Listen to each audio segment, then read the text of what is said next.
A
happy day to everyone gathered here. We, the Center of Excellence for Art and Culture of Sri Shankarlal Sundarbai Shasun Jain College for Women, are grateful and excited to be collaborating with Shreya Nagarajansingh Arts Development Consultancy for a discussion about international arts management today. Before we start the event, I request Vishwashri, music intern of COE-ANC, to render the prayer. I request everyone to rise up. Namo Ariyantanam, Namo Sedhyanam, Namo Ayariyanam, Namo Vajayanam, Namo Loe Savasahunam, Eso Panchanamukaro, Sarva Baba Panachano, Mangalananche Savesim, Padamam Havai Mangalam, Padamam Havai Mangalam. Thank you to Vishwashri. First and foremost today, I welcome the guests for the day. Shreya Nagarajansingh, founder Shreya Nagarajansingh Arts Development Consultancy, and Colin, Herzog, and Adam, Greig, and Melissa, Jimenez. Please give a hand for all of them. Shreya Nagarajansingh is an arts development consultant based out of Chennai. She is a Bharatanatyam dancer with a background in arts management and psychology. Shreya was selected for the prestigious Asia Pacific Leadership Program at the East-West Center, Hawaii, and has traveled extensively around Southeast Asia doing research on dance and dance practice. Shreya has also worked extensively as an arts development consultant to build the brand and audience through outreach events in Chennai for various clients. Shreya completed her master's on a Fulbright scholarship in arts management at Columbia College, Chicago's Department of Business and Entrepreneurship. In 2017, Shreya launched SNS Arts Development Consultancy, which provides strategy guidance, arts management, fundraising, sponsorship, operational and revenue management strategies for artists and art companies. We're very grateful to have you here today, ma'am. Welcome. I request Shreya to introduce us to the world of arts management. I'm going to do on my tippy toes. See if this makes sense. Welcome. Good morning. Are you all wishing you were there to watch Gautam Vasudevan Menon upstairs? I know I can feel it, but don't worry, I'll make it worth your time. And hopefully our international guests will entertain us before we give us more information today, as well as Adam. So before we start, I just thought first let me tell you a little bit about what arts management is. ஏன்னா உங்களுக்கெல்லாம் புதுசாக இருக்கும் perhaps and கொஞ்சம் எல்லாரும் ஒரே லெவலில் basics படிச்சிட்டோன்னா then whatever we talk after that it'll make more sense.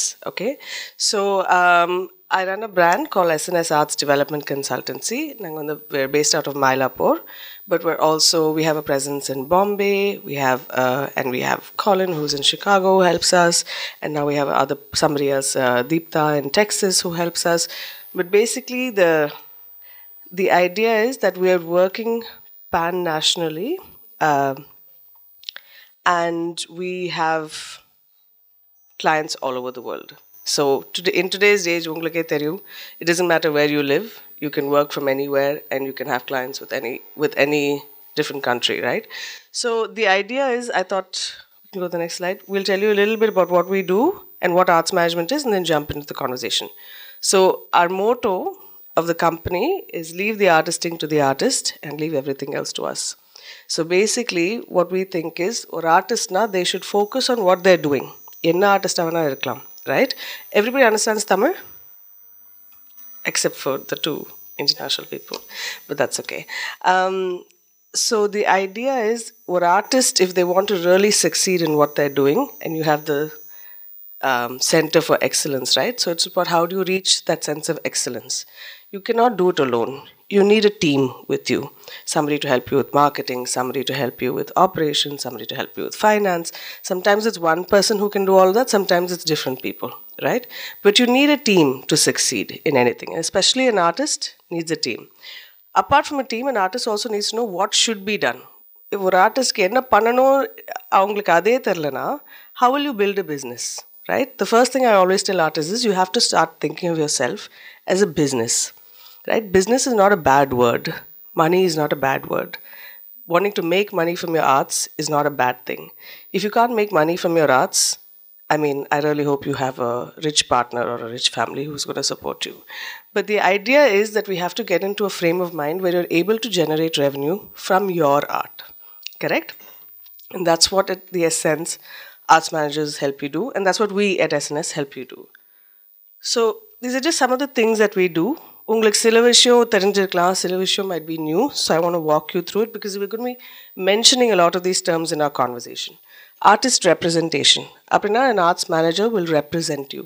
So உங்களுக்கு to go present you, pitch about your artwork, go and talk about வேற conferencesல இல்லை வேற programmers or organizers உங்களை பற்றி பேசுறது is what is artist representation.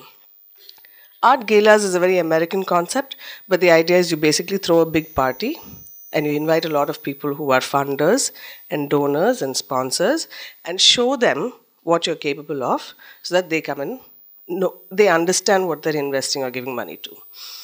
Business model development, this is what the core of what we do is, right? So I said every artist has to think of themselves as a business, right? So what a business means, your cost is X and you're spending Y, and that net, there should be a profit. That's what it is, a business, right? So we help you find a model. All artists are not the same. You'll all agree? Even though you might all be, let's say, classical Bharatanatyam artists, even though you'll are dancing the same Varnam, it's never going to be the same.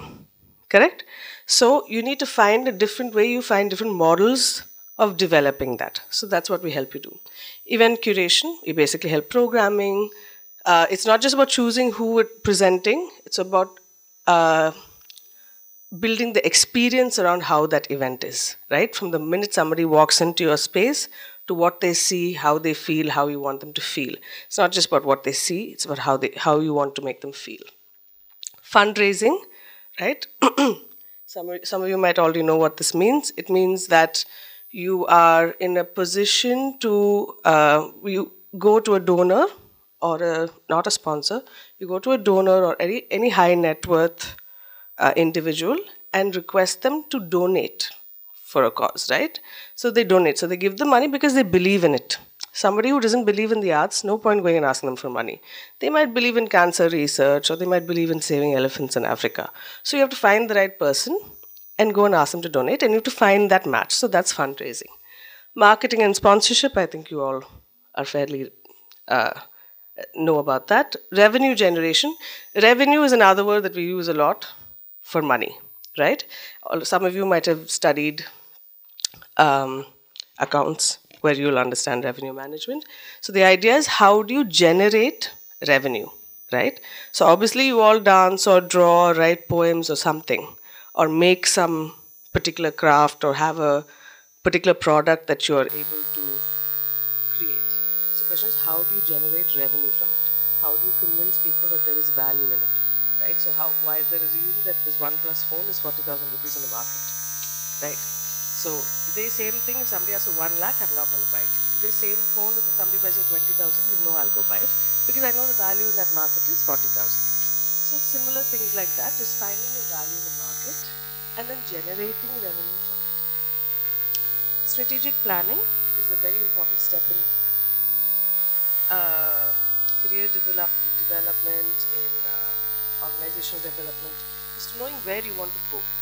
நம்மளுக்கு எங்கே போகணும்னு தெரியாதுன்னா you don't know where you're going. இப்போ college முடிச்சுட்டு okay வீட்டுக்கு போகணும்னு நீங்கள் decide பண்ணுறீங்க, எங்கே போகிறீங்கன்னே தெரியாதுன்னா நீங்கள் சுற்றிட்டே இருப்பீங்களா? So you need to know where you go, so then you can figure out the steps of how to get there. Similar, that's a very important job of what we do at SMS, is we figure out what are your goals, short term, medium and long term. So once you figure out what your goals are, what you want to do, not we want you to do, what you want to do, then we help you figure out how to get there.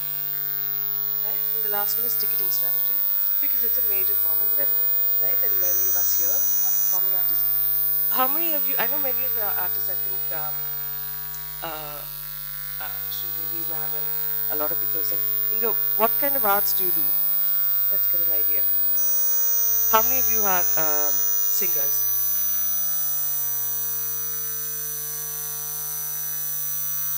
How many of you are dancers? Okay. How many of you are photographers? Nobody. Okay. What are the other things that you just yell and tell me? What are some of the other arts that you practice? Okay, drawing, painting. Then? Anybody else? Professional makeup. Okay. Okay. Good. Just get an idea. Okay. Next slide. All right. So I'm going to tell you quickly, what does arts management mean? Okay. We keep saying arts management. Like, what does arts management actually mean? So there is something called the arts work, right? So that's what all of you do. You, whether it is your makeup or your dance or your drawings or your artwork, that is the artwork. It could be a poem, it could be choreography, music, whatever. That is artwork. Then you have the art world, right? Which are the people like organizers, funders, spaces, machines, like you're a photographer, you have a camera, whatever, right? So that is all the art world. The things and the people who are needed to run the art world, right? This could be people or it could be things. The arts manager is the glue that connects the artwork to the art world, right? So we are the people in between who connect you to these people. So we know these people, we understand how the art world works. We also know the artists, we know who they are and who are the promising artists, the established artists, the upcoming artists, and we connect them both, right? Does everybody understand what I'm saying? Yes? Okay. So think of, if somebody says, what does an arts manager do? You should be like, yes. So the artwork irukku, art world irukku, and we connect them both. Correct? But what are the functions? What do we actually do? Right? I think a lot of the labor that arts managers do are forgotten and never given enough credit. Melissa and I and Colin were just talking about that. What we do is two things. We aggregate and we animate. Okay? Just the next slide, I'll quickly describe. So there are different functions of what we do. We do things from managing internal operations, to managing external operations, to managing the things that are between internal, external operations. So what are some of the outward things that we do for an organization or for an artist? We do marketing, we do programming, we do production, we do the welcoming, servicing, hospitality, all of that. We also focus on sales, direct sales, like tickets or selling the painting or selling the show, andamari, right? So direct sales is very important. And of course, for people who are not for profits or for foundations or for trusts, we work on gifts and grants, right? So we write a lot of grants, we help convince bigger institutions on CSR funds and things like that. The inward work, right? So if you're an organization, what all do we do with human resources, spaces and systems, not only physical but technological also, like managing documents, managing databases, managing physical spaces, right? A museum, things like that. And finance. Finance is different from accounting. Finance is when you forecast. Ipo in the program pananona, I should be able to forecast and say, okay, what are all my expenses, right? Hosting Melissa and Colin, bringing them from place A to B, doing a creative, doing the marketing, putting it on Instagram, hiring a video person. These are all going to cost things. So I shouldn't just start. I should first know how much it's going to cost me.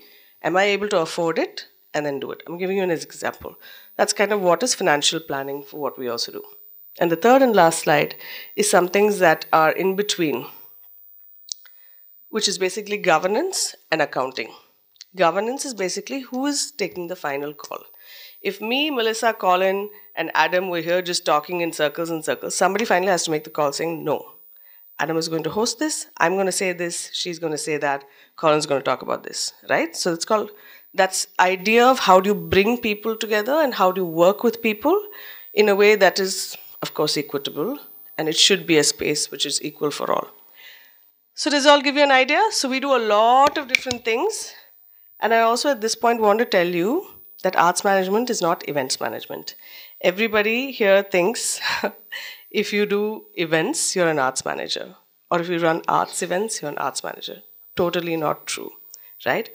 All arts managers are events managers, but not all events managers are arts managers, right?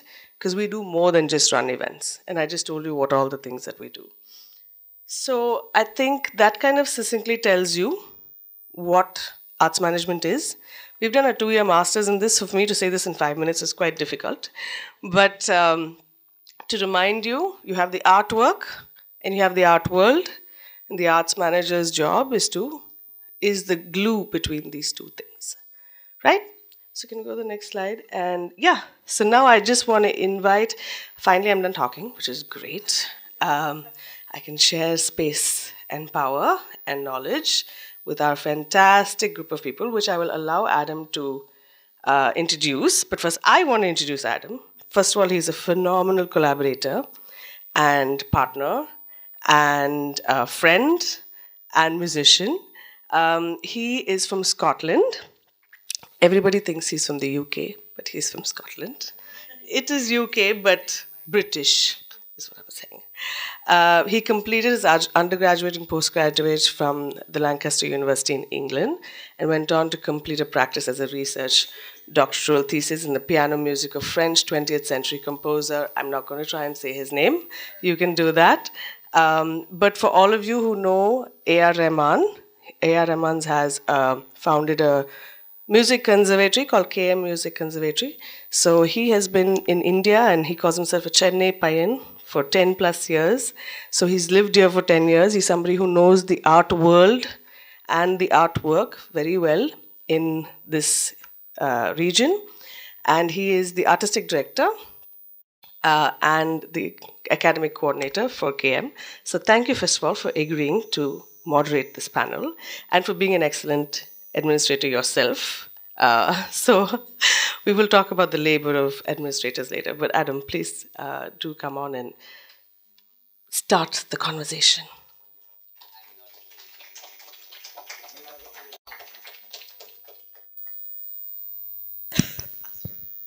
She's going to sit as far away as possible from me now. Good morning, everybody. I'm very, very thankful to Shreya for inviting me to moderate today. I do border into arts management at points in my career, but mostly try to keep myself as a practitioner, which is why I have enjoyed and valued my relationship with Shreya so much, because the whole notion of artists keeping out of that stuff really clear space for us to be creative. And I think that's one of the big topics I want to hear about today is kind of the rise and function. But we have two delightful guests who are both bringing a wealth of international experience. For me at the moment, India is learning to be a creative industry. It's a very exciting time in the country as it's no longer looked oddly upon to have a career as an artist. No longer do we have just the medical field and the engineering field and that's it. But with that comes this whole host of new roles and responsibilities. And arts management is one which I try to encourage a lot of my students to explore because we need more people who know what they're doing running things, basically.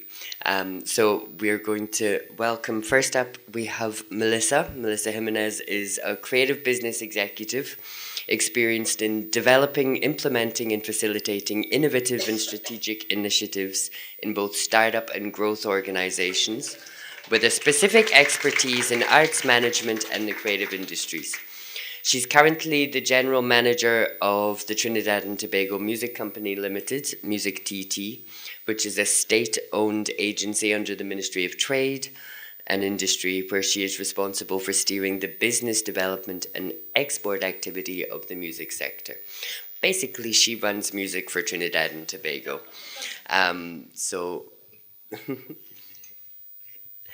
Another round of applause, as that was a half-hearted one when she was standing. Our second guest today, Colin Herzog, is a business development consultant and serves as the face for SNS Arts Development in the US. He was trained as an arts manager. In fact, all three of our guests were trained in art management at Columbia College in Chicago. And since then, he has been working as part of SNS to help artists and organizations navigate the pandemic, learn management and strategic planning skills, and presently assists nonprofits and students use arts in language and civic education. So, good afternoon and welcome to all of you. We're going to start off just with some wider questions. Then we're going to open up. I hope some of you will bring some questions. And hopefully not too much feedback. So I'm going to start off just with a general question. And first I want the international perspective and then how that relates to the Indian perspective. And that's, how is arts management perceived in your country? And what inspired you to pursue a career in it? And we'll start with you, Melissa.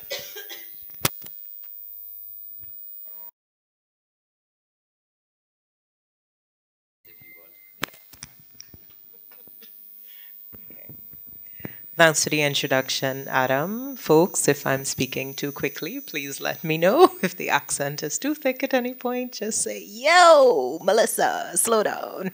Yeah? So, I guess to your question, Adam, it is exactly what you just said, in that Trinidad is very much like India in that space where artists are being, encouraged more now to come out and actually pursue their fields. There are not many of me there. I can literally count on one hand for the population of 2 million how many arts managers there are. And then in terms of my position of being very nationalistic, on a nationalistic level, there's only me.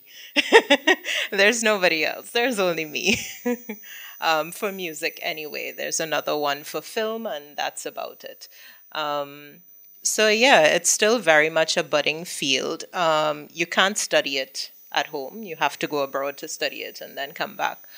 But yeah, there's a lot of opportunity for growth, a lot of opportunity to make moolah and grow from it. So yeah. Well, again, thank you also for the introduction. It's wonderful to be back in Chennai. But yeah, so when it comes to the arts management field in the US, One of the things to keep in mind as far as the American culture goes is that one of our most influential and prevalent founding cultures was based on Puritanism, aka people so boring that even England was like, please leave. So, as a result, in America, the arts are not a given. So very early on, artists and their managers have had to work together to find and establish themselves and build a place for them because government support, wealthy support, money, financial support was never really guaranteed. So that mentality is pretty prevalent in any organization that exists. Any artist that exists has some idea of it, even if they don't really have the words to describe it as such. So part of the problem that comes with that, though, is because there isn't necessarily the terminology which Shreya wonderfully summarized earlier, and because not as many people have really thought about it in that sense, it's easy to take for granted. And so the divide between the artists and their managers and the established fields, especially with the rise of the internet, has really widened that gap and made arts management needing to be rediscovered by the average artist. And now anyone can do it as far as with the access to the internet and so on, that they need to develop these skills, but they don't know how. So that's where people like SNS come in to help teach them and hone them what they maybe already knew but didn't have the words to describe. Okay.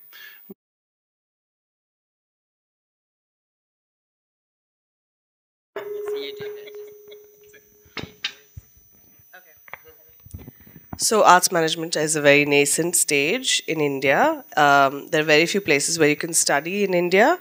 And one of our partners, Dakshin Chitra, who's here, and which was very purposefully included because I have 2 degrees in arts management. The first one was from Dakshin Chitra, it was a postgraduate diploma. And then I went ahead and studied arts management. But basically, இப்பதான் people are learning what is arts management, what does it mean. I'm constantly having to tell people it's not event management. We do other things. Yes, the event is the final product. But I think for the growth of the arts sector and to formalize the arts sector here, because right now it's a very informal economy, right? So to make it into a formal economy and to build the creative economy, I think arts managers are the ones who are going to have to do it. And at least that is my life's purpose. So that should kind of give you an idea.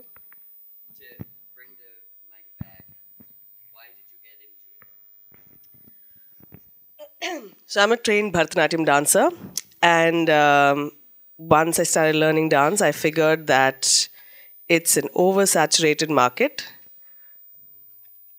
which basically means there are 10,000 dancers, but there are only 5 places to perform, or okay, 10 places to perform, right? And I said, okay, I don't want to live my life this way, and I'm not definitely going to make any moolah this way. And I didn't want to basically rely on my family for the rest of my life to do what I want to do. And that's kind of how I was introduced to Dakshin Chitra's arts management program, and then the leadership program, and so on and so forth. And when we came back, we really felt that that gap was there. There was a clear gap that you could see. And we said, okay, let's go get qualified and let's fill it. And let's create the sector. Who's going to do it if you don't do it, Adam? You and me? True. Colin, how did you get into arts management? Well, honestly, for most of my life, to some extent, when it came to the arts, both of my colleagues up here are trained artists. They're fantastic artists, but they were in that field and they saw the gap and they saw the need to fill. Me, I don't necessarily consider myself an artist. And part of that was because early on, I saw the work that artists did and how vulnerable and scary that process can be. Because, as many of you know, when you are crafting your art, you're putting a piece of yourself. You're taking a part inside your head, inside your soul, and you are putting it on display. And that is one of the most frightening things that can happen. The fear of rejection, the fear of being misunderstood, of not even being heard. And one of the things that I kept finding myself gravitating to was wanting to be able to put my hand on someone's shoulder saying, it's going to be okay. This can work. people will appreciate this, and this is how we can do it. So I, from the get-go, wanted to help build a bridge between the artist and the audience that they want to connect with, both financially, but also as a personal connection. And the more I delved into it, the more I found out, hey, you can actually help them make money too.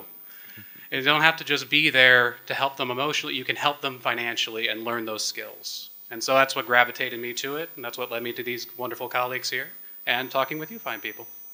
Thank you. So, Melissa, I know you're a singer also. Do you class yourself more as an artist or an arts manager? And how would you say that this approach, both as an arts manager and an artist, kind of affects your approach to your career? So I would definitely class myself more as an arts manager than a performer because I hate performing solo. First of all, let me just say that. I sing with choirs, right? So I'm predominantly perform with choirs. I have a background in musical theater. And I also do percussion instruments. So I play the steel pan at home, which is our national instrument. And then I also studied percussion. So I played like all the piano instruments, so marimba, xylophone, glockenspiel, etc., as well as a bunch of other percussive instruments. So, but do I actually like to practice is the question. I do not like to practice. When I used to have vocal lessons, I literally, the instructor would tell me, okay, Melissa, you need to go home and try and fix this, that, and the other. And I'll be like, yeah, I'm going to fix it. And then I would just come back to the next class and be like, okay, what did he tell me to fix? And fix it right there in the session. And he's like, oh, you've been practicing. I'm like, yep, nope. So yeah, that answers that question. Definitely on the arts management side. But so having been in all those different fields between musical theater, performing, choir side, as well as singing, I've always found myself, even from, teenage years, volunteering a lot with a lot of arts organizations and helping them behind the scenes because I'm like, I am not going to be one of those starving artists. I'm like, I refuse. I'm not going to do it. So how do I make money from this? Because this is what I love doing. And through that experience and being introduced to the actors and actresses and painters and set designers and costume designers, etc., everybody had the same conversation in terms of they just want to do their art and they don't want to concentrate on that business side. So I'm like, okay, all right, I see you. I'm going to help you. So I decided, okay, yeah, I'm going to jump into that side of the things. And I prefer the logistical side. I'm one of those that like music theory as opposed to practical. So, yeah. So weirdo then. Exactly. So I filled that spot right off the bat. Yeah. Shreya, same to you actually. Where do you fit yourself on that arts manager? Definitely arts manager. I mean, I think if I dance today, everybody will leave because I haven't practiced in a year. But of course, I love dancing. It's a private thing for me of why I perform. But it informs the practice is because, and if I meet an artist, they don't need to come and tell me why they need why they need an arts manager or what are their challenges? Because we've all been there, we already know it. So half your job is technically done because I know what it means like to live a life of an artist and because I've chosen not to do it. So like Melissa here as well. So you don't technically have so much in terms of the artist side perhaps, but where did that love of the arts come from? Well, the arts were a way to connect with other people. And as many of us, I'm sure, have experienced, it can be childhood can be a lonely time. And for a lot of us, the arts were a way to build community. They were a way to see ourselves, understand ourselves. And part of what made that process, the more you experienced it, the more you wanted to try it yourself. You saw what other people were through the works they created. And because I tried that, I experimented because that's what I thought I needed to get my voice heard. This is how I can connect. This is how other people can understand me. And I found that in practice, I had a lot more fun helping other people be understood. So I had more fun because I eventually grew to a point where, like, okay, the arts are fun, but I can speak for myself now and I can speak in other ways. But I would also see others who would still have that struggle, and I wanted to be there to help them. So because I've had that intimacy, because I've had that personal connection with it and personal understanding of it, it's informed how I've had a foot in both those worlds. And it's informed then how I'm able to help bridge those, because a lot of the times, as managers and as artists, one of your main jobs is going to be explaining and justifying this art to someone that either doesn't understand it, or worse yet, thinks that they do, and thinks that they do it better than you. So having that personal understanding on both ends is going to be what's going to help you bridge that gap. So having had that both, it's informed it in that way. So what we can see here is that within arts management field, it doesn't matter whether you're coming as a practicing artist to start with, whether you're still a practicing artist while you're an arts manager, or whether you're not a practicing artist at all. It's that alignment and sensitivity and understanding towards the needs of the artist that is quite the fundamental core, and what distinguishes it from just a business manager. And again, I've noticed that myself. When you come across somebody who classifies himself as an arts manager, it's like you have no knowledge of the arts world. And it's from those small things. Musicians, we have certain requirements when we perform that we take for granted.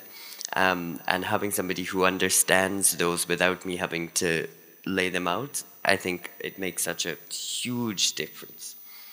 Now, I'm going to go through some individual questions. So, first for Melissa, I was wondering if you could expand a bit on the expected terms of the relationship between an artist and an arts manager. What goes on between an arts manager and an artist? So let me start off by saying, I don't know if it happens here, but at home, they take arts manager to be talent manager. And that's two completely different things, right? The talent manager manages the talent itself. So you know when you want to feel all important and stuff and somebody wants to call you for a gig, it's like, oh, talk to my manager. Don't talk to me. Yeah, that's your talent manager, right? The arts manager, well, Shreya went through what that is. So in terms of that relationship, so I'll explain it from where I sit, right? So where I sit at Music TT, it's very high level. Because it's government, it's very high level, right? So we don't go into the nitty-gritty stuff, but a lot of it is about artist development and education and capacity building, focusing on their export activity and getting into new territories, etc. So a lot of our conversations with artists generally work around that. So we look at the business development side of things. How are they structuring themselves or their brand as a business, and have those conversations with them, as well as implement initiatives that would help build and bridge that gap, right?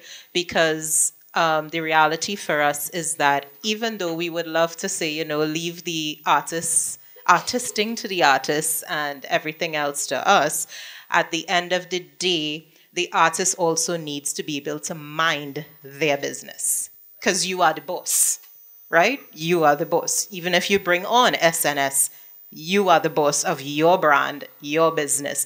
So you don't want, I don't know if this saying translates here in terms of pulling wool over your eyes, meaning that you don't want to be, you know, so not in the know and just blinded that you're following someone blindly as opposed to actually knowing the ins and outs yourself. So even if you don't know it, which is something that I advocate for strongly on our side, you don't know it, you want to be able to at least know the basic tenets of certain things.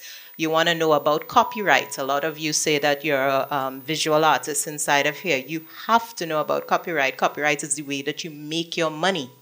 That is the way that you make your money, hands down, as a visual artist and as any other artist that is creating a lot of content. So you want to be able to understand the basics of what the work is that you're getting into before you go hiring people like Shreya and a marketing team and somebody else to manage your social media and this and that and the other. So being a business is definitely understanding all of that. Colin, I'd like to ask, because I know you have been working on projects in Chicago, how, as an arts manager, would you quantify the impact or the success of an arts project? Well, to be honest, that is a difficult question to answer, in large part because there is not a one-size-fits-all answer. Everyone's going to have different priorities, everyone's going to have a different mission statement, but there are at least two pretty contradictory things that I can tell you to guide you. And one of the first is that the arts are not a unique industry.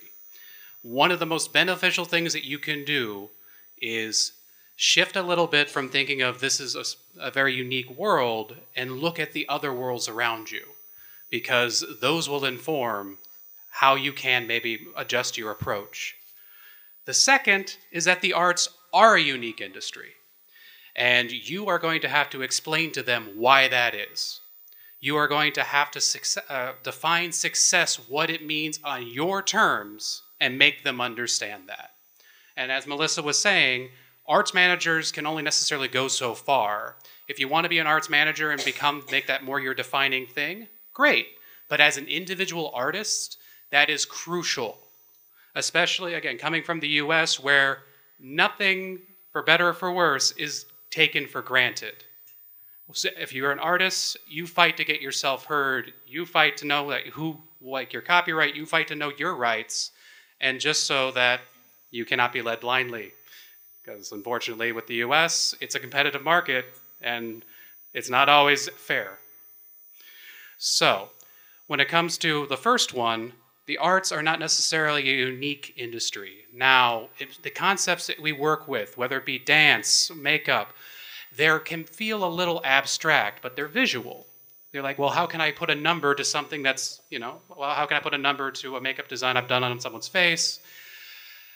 Well, you can take a step back and think a little bit about what's it like in the real world.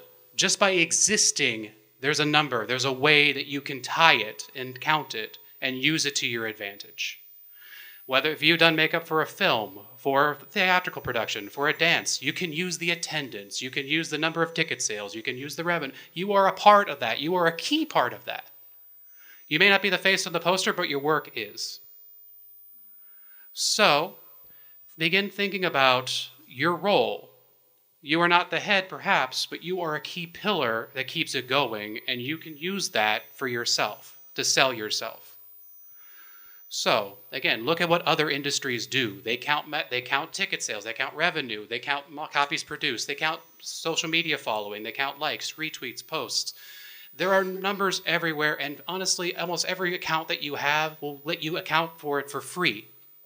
There is no reason anything you post online you can't document, count, add to your portfolio, and say, this is my influence right now. This is where I want it to go. Now, that leads me to the second point.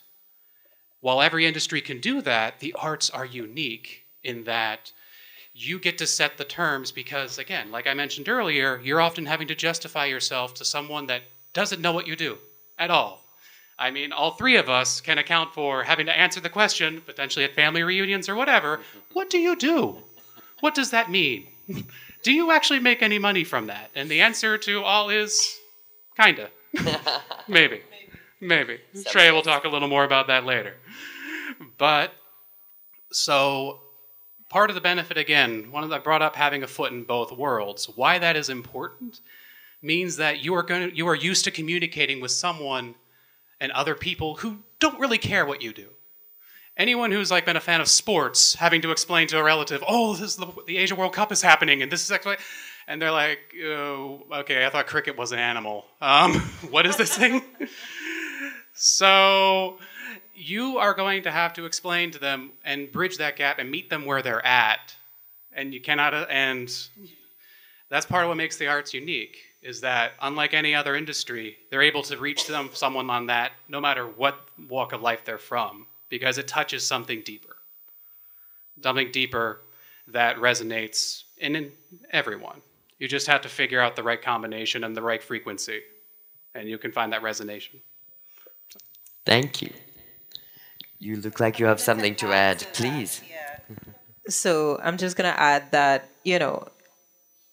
the arts is highly qualitative.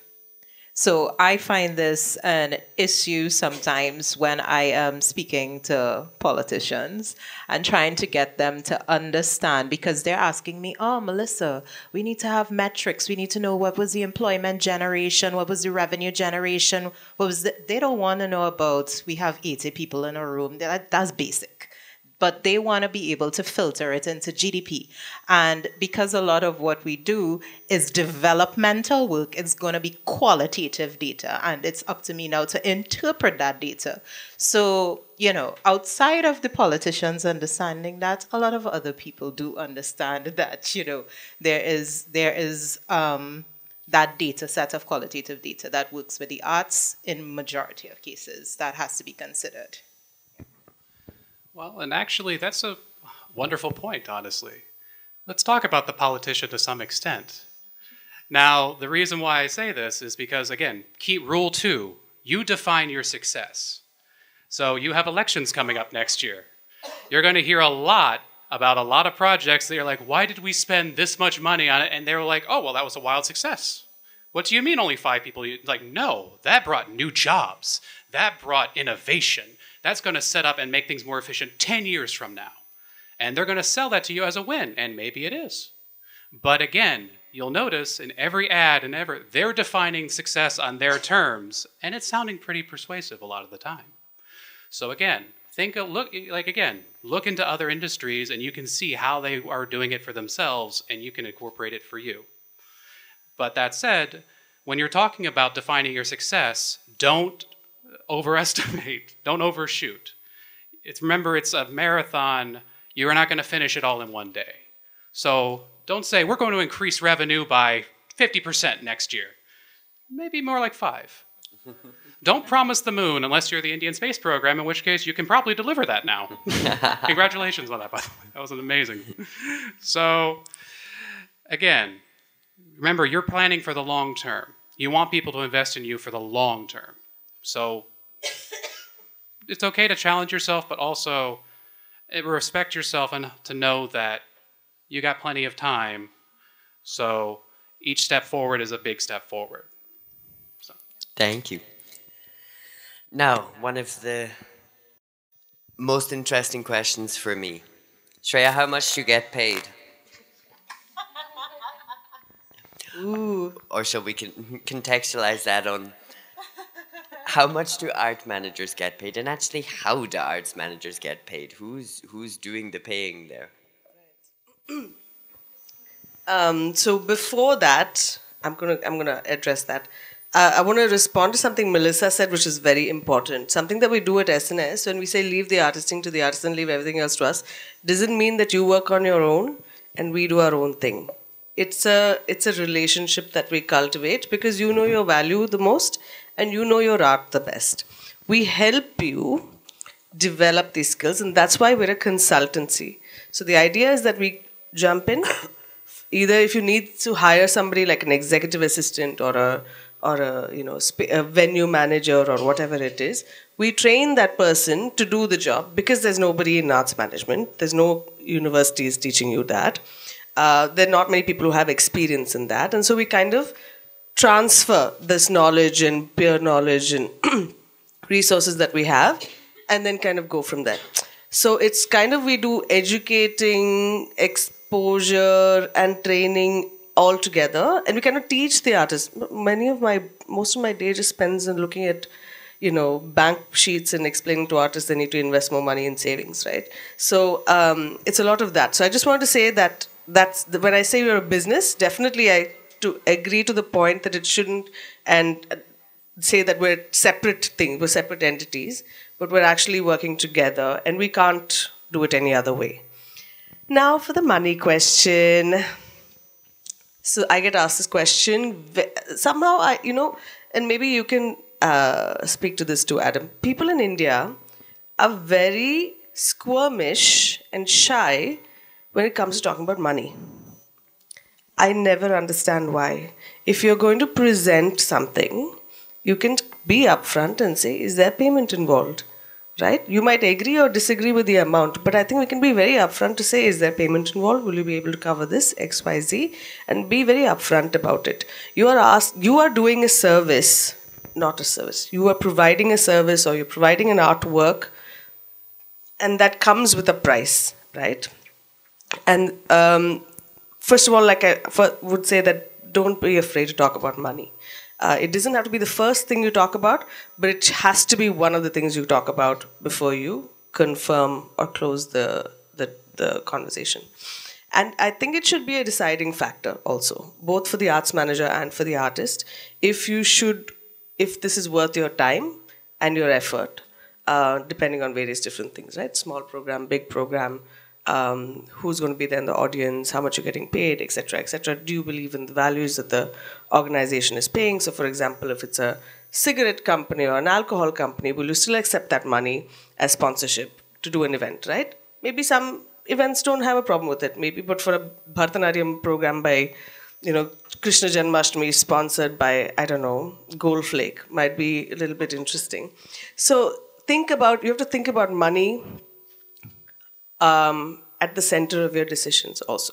So how do arts managers get paid, right? So there are 3 different ways we get paid in India, because there is no formal economy of, if you hire an arts manager, this is the standard rate, right? So if you want to go get physiotherapy, okay, it's going to be anywhere between 500 and 800 rupees a session. But there's no formal rate like that for arts managers. So we either work on a percentage. So if it is a program that you're doing, a gig that you're doing, or a sale of an artwork, if you're a visual artist, we work on a percentage of the sales, right? So we get maybe 10 to 15% of whatever you're going to make. So if you're going to sell your artwork for 10,000 rupees, I'm going to make 1,500 rupees of that. That is one way, as a percentage. The second thing is on a retainer. So if you're a museum, if you are a foundation, if you're a trust, if you're a dance school, if you're a gallery, you can hire that person on a retainer. Retainer basically means monthly salary, right? Where you give a base salary of 30,000 rupees, 20,000 rupees, 50,000 rupees, whatever, based on your experience and the market value and that capability of that organization.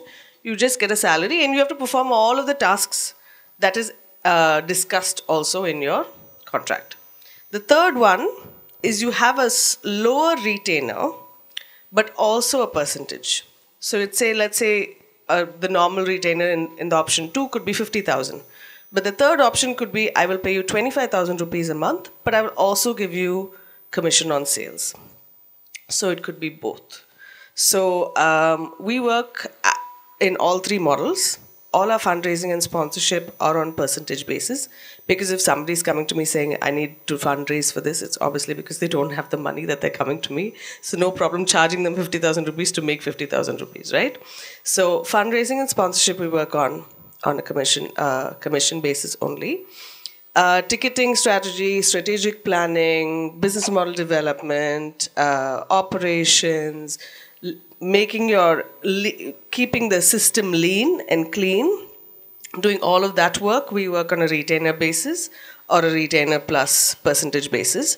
And the idea is that, and why I like this model, is because I don't have to be stuck to one client all my life. And the idea is also for you to not be stuck to me all my life, right? And be paying this 50,000 rupees every month or whatever.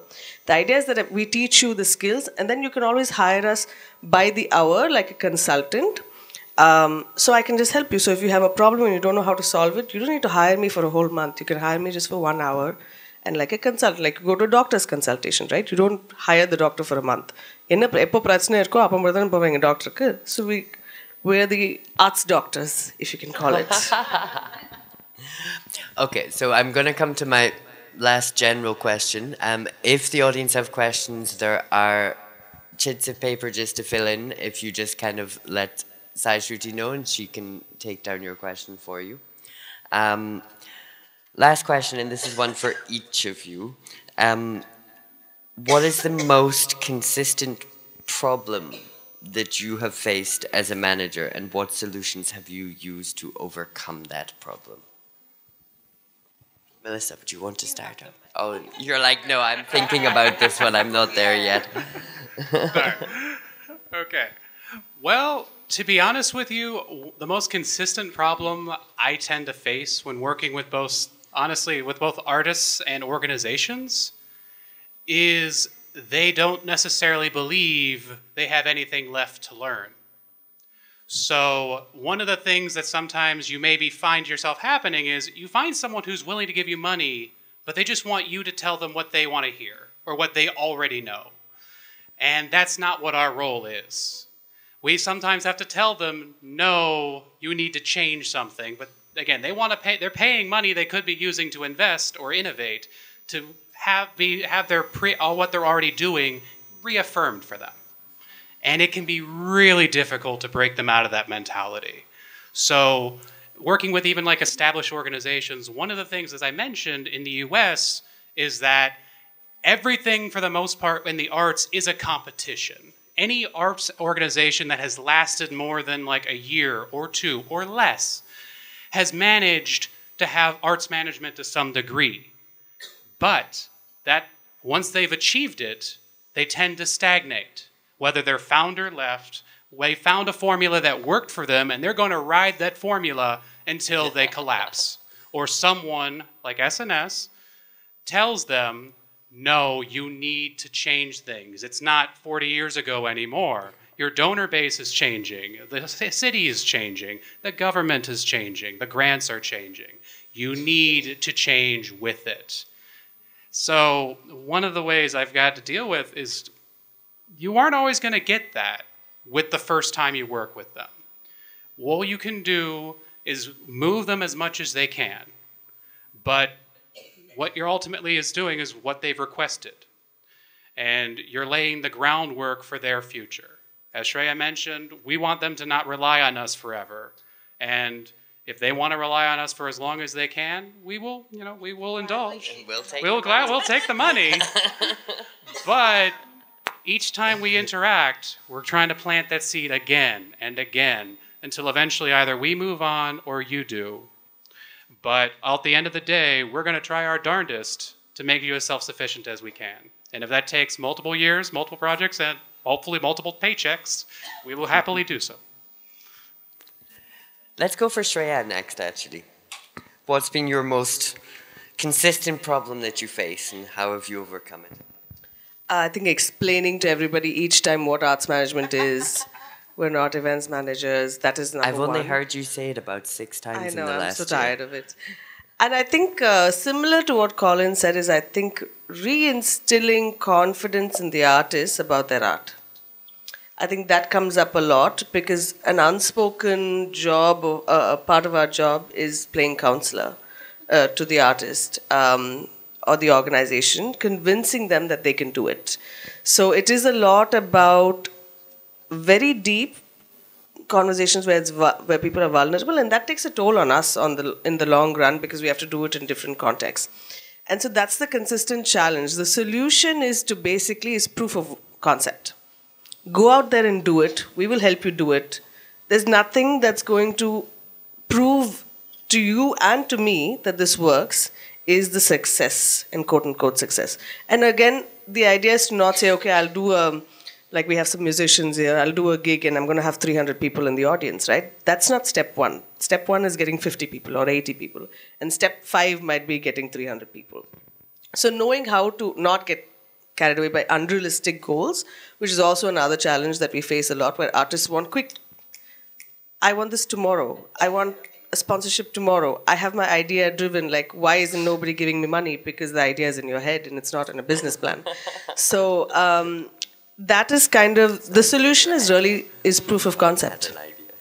Is proving to yourself and to them that they can do it. And once that's done, then I think it's a game changer. And another solution that I know we've talked about a lot, and at SNS is my favorite concept to talk about, is I always feel if this artist is financially secure or has a means and a path to financial security, right? So they know, okay, I only have 1 lakh in my bank right now, but I know if I do 8 gigs in this upcoming year, I'm going to make X amount of money and I'm going to have 5 lakhs in my bank right now, right? Even they might not have it, but they know they have a plan to get financially secure. The minute there's a financial security for an artist where they know for the next 6 months they can pay rent, they can pay their food, they can work on their art, the complete mindset changes.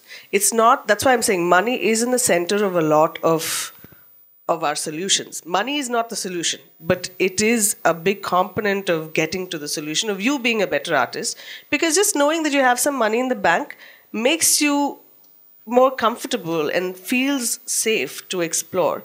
And I think, again, it's proof of concept. Let's just do it. I can sit and convince you that this is going to happen, but once we do it, then we don't have to keep reinventing the wheel. So I'm going to stop the 2 a.m. counseling calls to you then. This is her way of letting me know that she doesn't want those anymore. Melissa, for you, what has been your consistent problem and how have you overcome?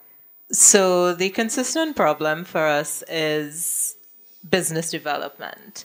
And when I say business development, I'm going to tie it into 2 broad areas of financial management and even understanding how to cost the service that you are providing, as well as the flip side of being and setting up a formal legal business. So you heard me say earlier that a lot of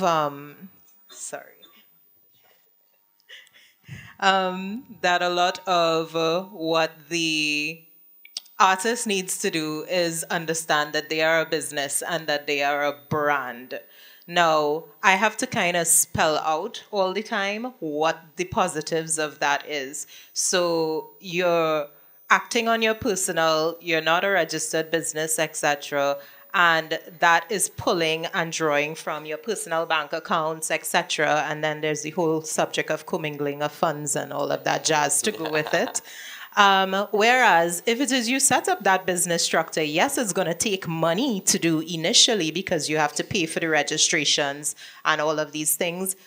You're already thinking a year down the line where you have to get an auditor to maybe come and audit your account officially and all of that. But at the end of the day, the rent that you're paying for your house, if you're working out of your home, you can throw that on your business account. If you have a car and you're using that to drive to and from gigs, you can throw that on your business account. And then when you do your tax returns at the end of the year, that comes back to you.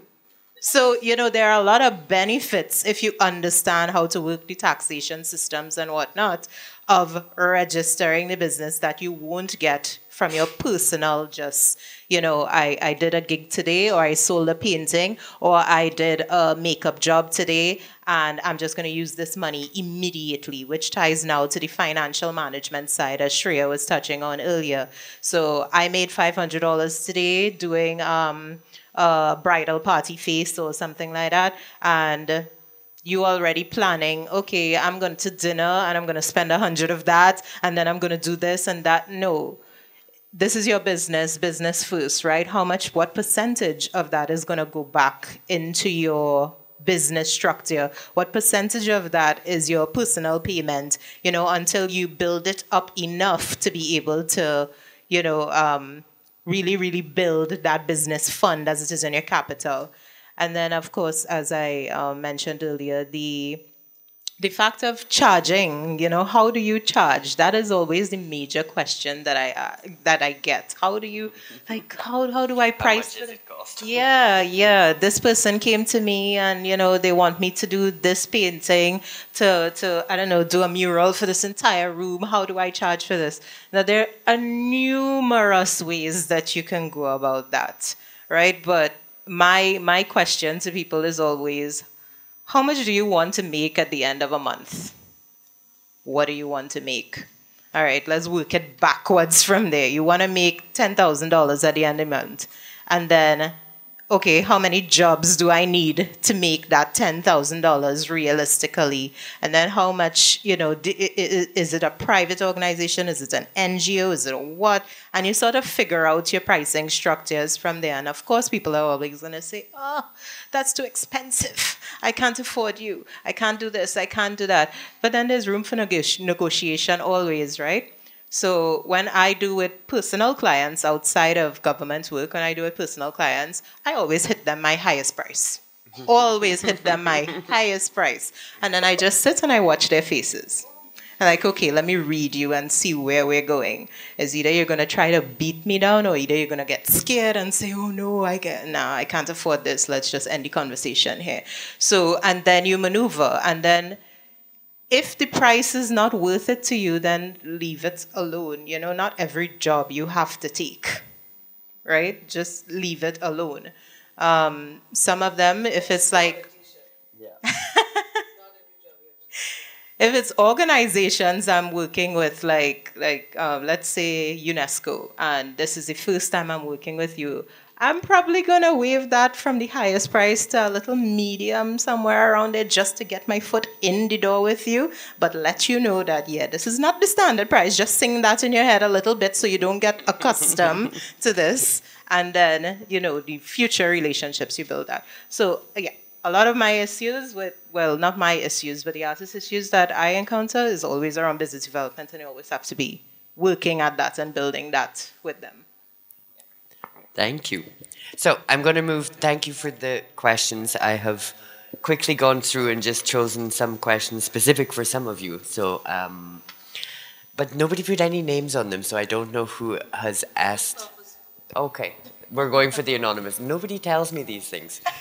So I am going to be the anonymous question asker now. Who's now about Nathaniel? Questions are more fun when they're anonymous because they're more truthful. That is true. I don't believe that. I would still ask the questions either way. It's difficult to break. This is for you, Shreya, so pay attention. It's difficult to break even with a Bharatanatyam performance, and revenue generation is generally happening through teaching. What point in career development and what point do you think it's important to engage with an arts manager? And I share this question because I still don't really understand what point should people seek you out and start having those conversations with you? Right from the beginning.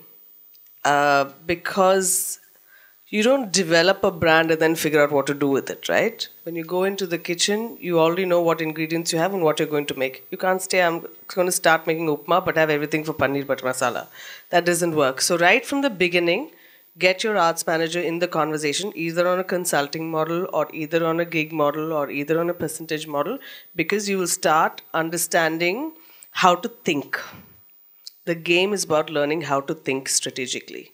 If you learn to do that, then you will be truly playing a different game to the rest of the world. So that's why I think you have the arts manager, because they're looking at macro and micro, and they know how to switch and when to switch. With regards to Bharatanatyam in Chennai, all the best if you're trying to make it as a career. The only solution I have for you is get an arts manager if you know exactly what goals you have, to help you flesh out your goals and to get on the strategic planning of A to B.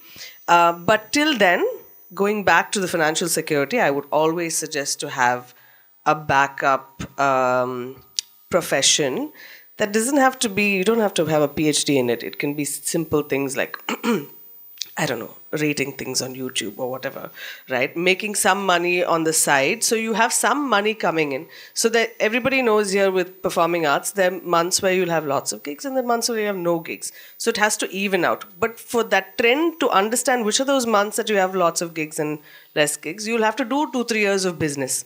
So on the 2-3 years of business, if you have some side income that is not taking up too much of your energy, but maybe a little bit of your time, 4 hours of your time, you'll have that financial security to then go about becoming a better artist. Srinag is here, who is also a partner and he's also a photographer.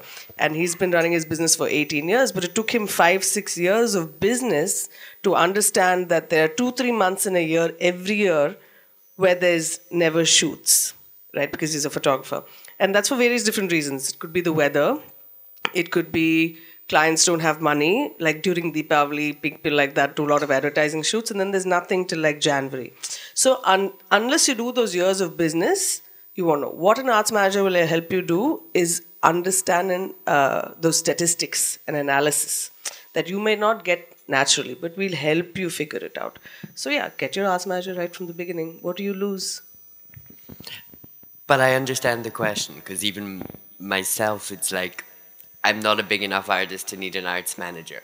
And it's like, from the beginning, are you meaning from the beginning as a student, or are you meaning from the beginning from when you want to start earning from it? What's the from beginning? When you start wanting to earn from it and be a professional. When you've decided, I want to be a professional artist, then I think that's, because if you want to be a professional, you need a team, right? Like I said, you can't do everything alone. Thanks. I'm clarifying that because it's where is the beginning on that point, and I think it is an important one for young artists, because I know so many who are like trying to do that, but they think, oh, I'm not some big artist, why would I need an artist manager? But I'm definitely encourage anybody who is at that stage, who is starting to break out and want to earn from this, seek help early. Also, there's a difference between artist representation, which is what people also think arts managers do, like talent managers, and arts managers who are helping you with the business end of things. To that. So when it comes to, am I ready to make that shift to being a professional? Professional does not mean full-time. You have to start somewhere. As long as you're getting some kind of compensation, you can consider yourself to some extent a professional. This is not a hobby you're doing for fun on YouTube or whatever. This is something you've created as a transaction with someone else. And you agreed on the terms of compensation, whether it be nothing, whether it be exposure, whether it be money. But the important thing to remember is that you may not have a decade of experience, but in America, obviously, and other places as well, we have a phrase called time is money. You've put years of honing your craft. You may not necessarily be the biggest star. You are a star, though. It's up to you to shine, and it's up to you to shine as you grow, and you have to start somewhere. And that's why seeking help early on helps you nurture that. So once you shift the mentality of, hey, a friend of mine asked me to do a gig for their friend's wedding. Well, put that on your portfolio. Congrats, you're now a professional. It can be as simple as that. I like that you chose my actual first gig from when I became a professional. Going on from this, and actually maybe this one for Melissa. So we've started, and the artists are realizing that maybe they're not going to make any revenue, or maybe not as much revenue as they would like to. So they begin to look towards arts management. Do you think this is a field where you can balance being both an artist and an arts manager? And in what Shreya was discussing there, would you recommend or suggest arts management as a possible alternative or side career while the artist career is taking off? So let me just make sure I understand it. I, the artist, also want to be an arts manager? So I've tried my arts thing and I'm not making enough money yet, or I'm not making any money yet. So I'm thinking what else to do to earn. Is arts management as a career a viable option there? And can you balance being an arts manager and an artist? Would you recommend that? So it depends on the person's skill set. Because the skill set of arts manager is one that so if you like to make plenty checklists, that's probably something that you might want to look at. If you like to manage projects, project management, that's something you might learn to look at. If you like coordinating events, that's something you can look at. But if you're more, I'm interested in the creative design of a project, then no, you're not going to want to look at that. You're going to want to look at creative design, right? So it just really depends on your skill set. And yes, you can make money from it. You can make money from anything. People selling air in bottles for thousands of dollars on the internet. Like, you can make money out of anything. Better yet, if you have that, like, not too salesy, but you're able to, you have that charisma to draw people in. It's like, yeah, I can make you buy this water for me for $10,000.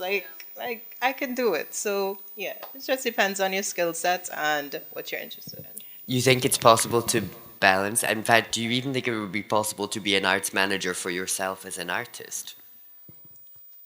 I agree with your answer there. Shreya just was like, oh no.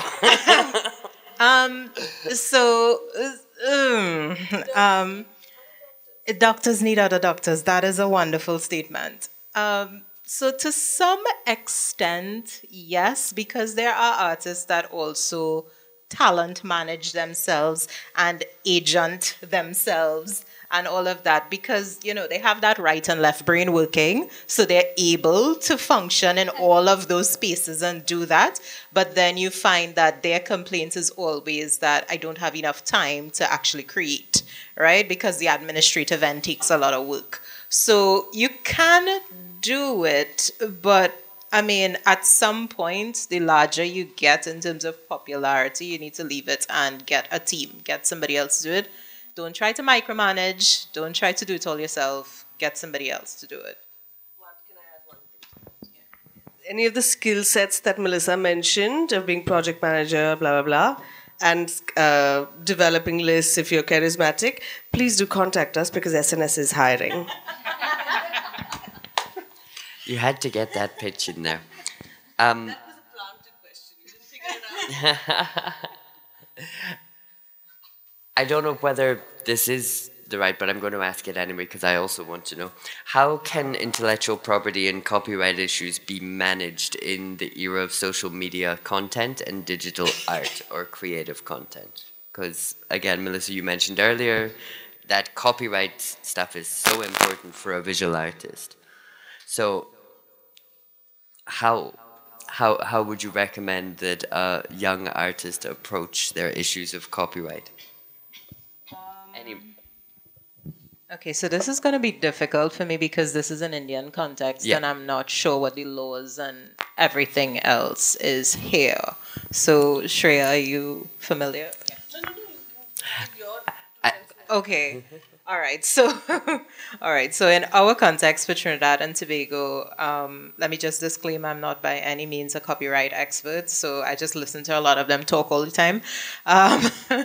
And it's very important to make sure that your work that you're creating is being protected, right? If you're following like a lot of entertainment news and stuff, I know there aren't musicians in here, but if you go looking... We have some. Oh, okay. So if you go looking at a lot of the articles now, you would see that people are now reselling their publishing rights, etc., so that the artist owns their music. Because when you go into a studio, usually a lot of the percentage where copyright is assigned belongs to the producer, right? Because of the creation of the music, etc., and because of the fact also that artists don't like to pay for studio time. So they're like, oh, you don't want to pay for studio time? You'll pay me in your copyright. Yeah, and I'll take part of that. And they fund the whole project, everything else. And then, the artist basically just gets performance rights fees and neighboring rights fees, etc., but doesn't really hold on to their copyright so much. So, your copyright now, especially in this world of AI and everything that is going on and all the crazy debates now about Grammys allowing copyright AI artists to actually be part and get, which is insane to me, but that's a whole different discussion. You want to make sure very much now in this crazy digital age that you own your work. I know there's the old school method of if you create something, you email it to yourself and basically just have it in an email there sitting down. I think we've gone past a lot of that where even if you take a photo, it's time stamped, right? Everything has a metadata code in the background that is able to target to when this specific thing happened. So you want to make sure as much as possible. I don't know what the copyright organizations are here, so you want to make sure that you at least register with a copyright organization and have your works, officially logged and tagged properly. Metadata is the key to everything creative. Like the internet is reading everything. Metadata is the key to everything. Make sure everything is tagged and distributed well. And again, what I would say is at an early stage, get a local context copyright specialist. There are copyright specialists in the arts in India. There are some fantastic artistic copyright specialists in India because it's such a country to country, and it's one of these ones where you might feel scared to approach them, but one where do it sooner. Yeah. And in our context, that's usually free. You just walk into the office and they will help you. They will tell you exactly what to do. It's not free here. Oh, damn. Unless you attend some of the copyright workshops that are put on by SNS. Okay, she's paying me for that. So thank you. It's a wonderful session. So my question is adding to the copyright issue. Being an art manager, suppose any copyright violation or a copyright issue, legal issue comes, how do you manage that?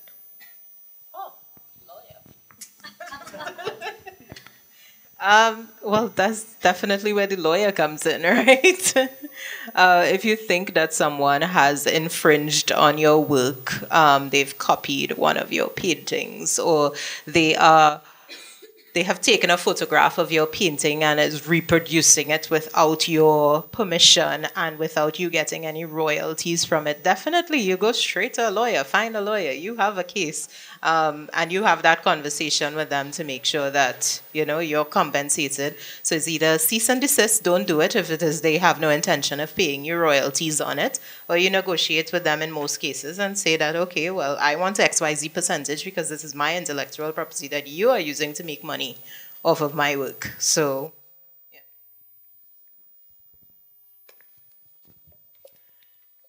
Time-wise, I think we're done. So, final statement from. Come on, Shreya. I'd like to thank my mother. No, I want to. Final statement is trust your arts manager.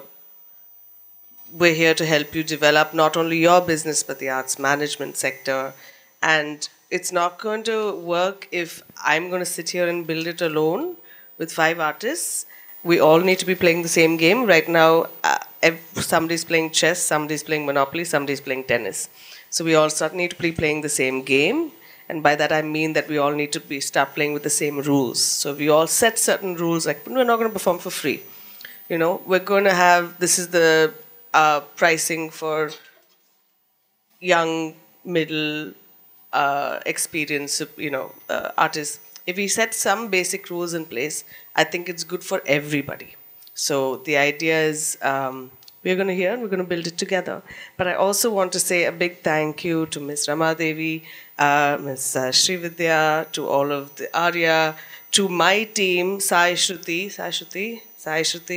Vaishnavi, Sai Satya, everybody for helping put this together, to Dakshin Chitra partners, to Adam, and of course to Melissa and Colin. We're all in this together.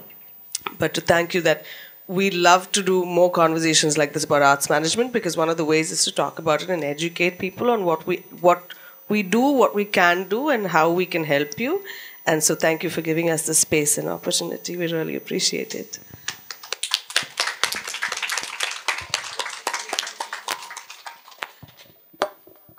Thank you. So it's a very wonderful session. Thank you, Adam. Thank you, Melissa, Colin, and last but not least, Ms. Shreya Nagarajan Singh. So this art management, when you are rightly you said the art management, or when we talk about some business, so making money out of my own art is not a bad thing. So in that case, Shreya Nagarajan Singh Academy is doing a very great job in this. Say 6 years, you are doing a great job. Thank you for this wonderful session. I should thank Adam, Melissa, Colin, and Shreya Nagarajan. Before we formally go for the formal vote of thanks, I would like to thank you all. Stay.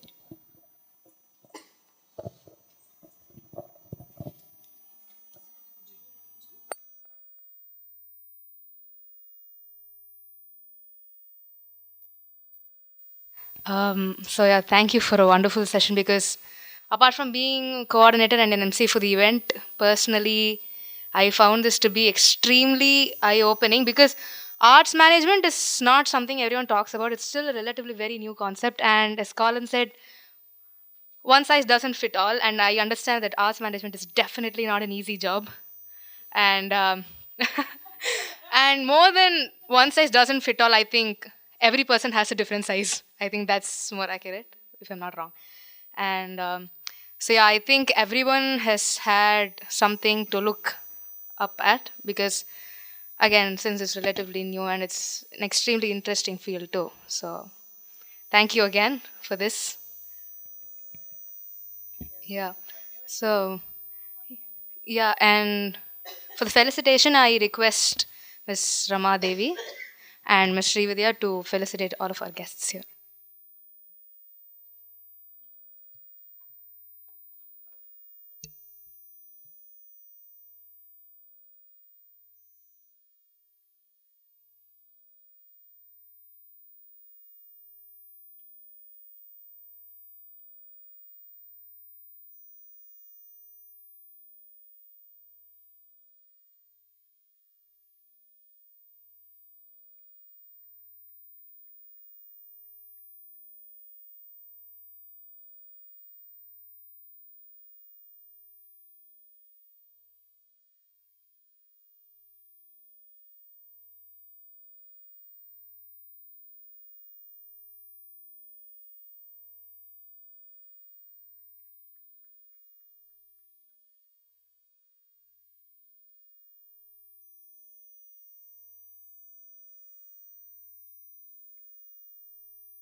So thank you again. I request Vedashri to give the formal vote of thanks.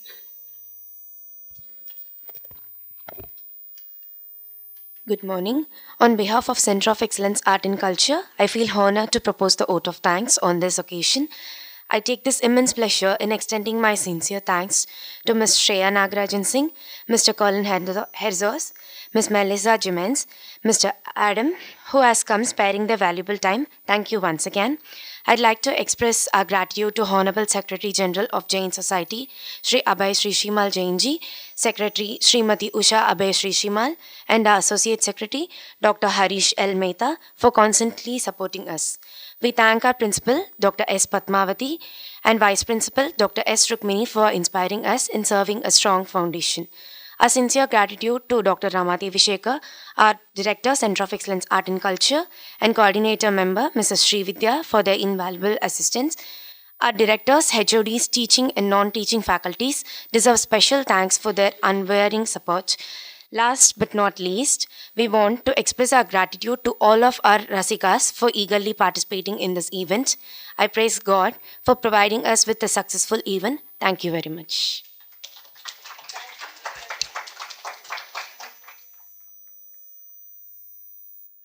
We just request all of you to gather for a group photo with all of us.